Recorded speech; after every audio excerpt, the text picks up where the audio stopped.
5 seconds.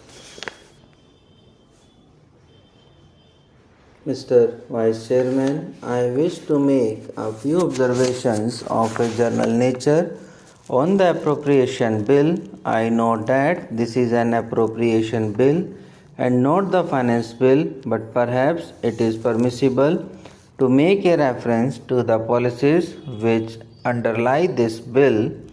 The bill, in its broad feature, is having regard to all the circumstances that prevail in this country, a reasonable measure and deserving all the support of this House. We are left behind 200 years back in the struggle for life. The Industrial Revolution bypassed us. We are now in the atomic age, and we have somehow or other, if we wish to exist as a decent country in the world, to make up for lost time, we have to provide for our people a higher standard of living, and that higher standard of living we can provide only by increasing production, and increased production involves increased expenditure. You cannot have increased expenditure without heavy taxation, and it is inevitable, therefore, that the tendency to tax more and more should increase with the expansion of states' activities. We wish to usher in a socialist economy. Let us be clear as to what we mean by a socialist economy. We have heard a great deal about the private sector and the public sector. Well, we have got a mixed system of economy, and I suppose we have to be fair to the private sector, but there is just one thing about it that you must be clear about. In a socialist economy, the direction of investment and the control of investment must rest in the hands of the state. In a socialist economy, the public sector must dominate the private sector. All this is vital for a socialist economy. I was glad for that reason to find, as an ordinary citizen who was engaging himself in legal studies, that we have nationalized life insurance.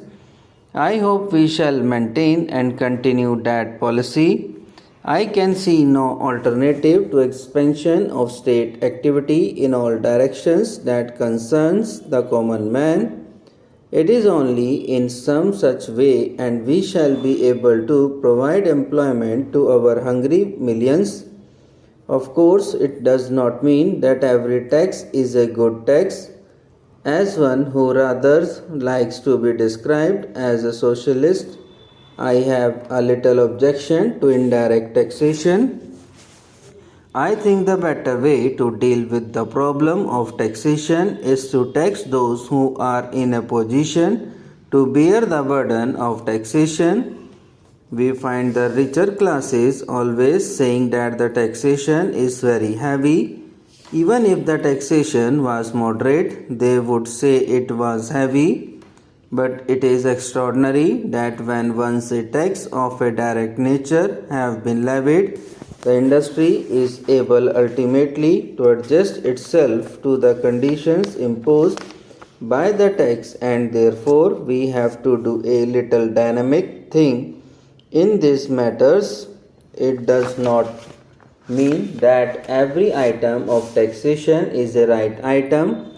Personally, I agree with my honorable friend that a tax on salt or a tax on food grains is not perhaps an ideal tax.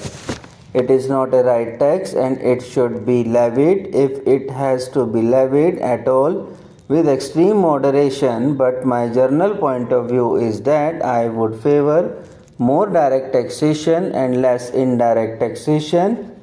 May I just say that planning needs trained personnel.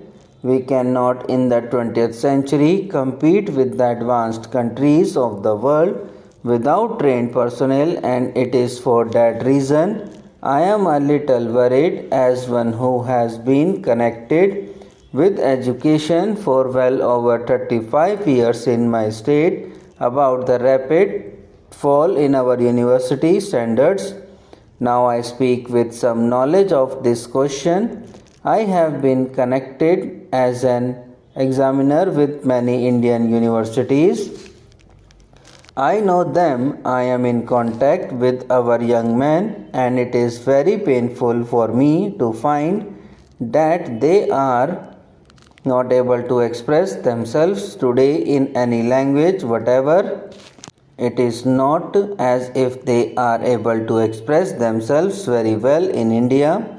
I should be happy if they are able to express themselves well in Hindi, but the distressing feature is that the vast majority of our students are not well up in their studies, and the tragedy is that they are not able to express themselves in any language properly. Of course, there is overcrowding in the universities. I am not complaining against the overcrowding, and I think education is the birthright of every student. I visualize a time when education in all its aspects will be as free as the air that we breathe. The only thing that we should require or we should demand is the capacity to profit by higher education. Higher education must not be made too expensive for the poor. After all, the unfortunate section of the community has a right to a better deal, but what I am worried about is the fall in standards. We cannot ignore the claims of expansion, and there has been a considerable expansion of secondary education in our state. I think it is right that there should be this expansion. The question, however, is how are we going to reconcile the claims of expansion with the claims of efficiency? I am all in favor of diversification of our educational system, but my mere diversification of education, you will not be able to solve the problem of unemployment among the educated and unemployed. You will merely substitute a class of specialist unemployed for the general unemployed today. How are you going to tackle this problem? I think it is unnecessary for us to insist upon uniformity of standards in all our higher educational institutions in the country. The view has also been put forward by the ministry that there should be uniformity of standards in all the universities.